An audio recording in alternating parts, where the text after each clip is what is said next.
'yan uwana mata, kun san kullum ina kaunan ku, ina son ku.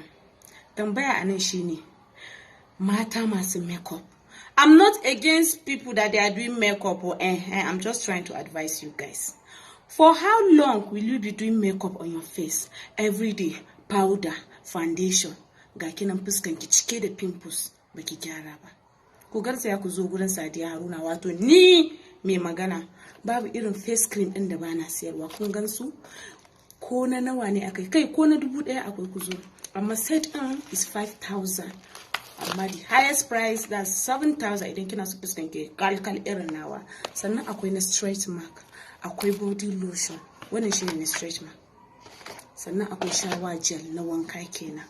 Mata ku gyara jikinku, ku gyara jikinku. In ki samu sabulu mai kyau, mai mai kyau, mun fuska mai kyau, yafi wannan uban makeup din da kuke naftawa.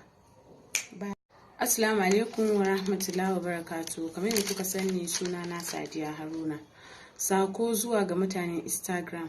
Na farko shine ina mika godiya na ga masoyana masu yi mini like da comment. Na gode sosai, Allah ya saka da alheri. Na biyu kuma ina mika godiya ga haters ina masu zuwan page ina su yi min comment ɗin banza, ni kuma in ba su ansa daidai da comment ɗin su. Komin banza kuna kara min comment ina yana yawa.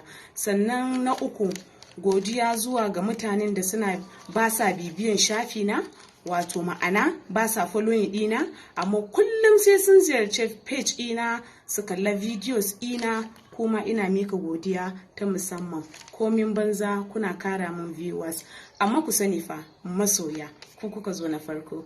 Godiya nake mai yawa. Thank you so much and I love you guys.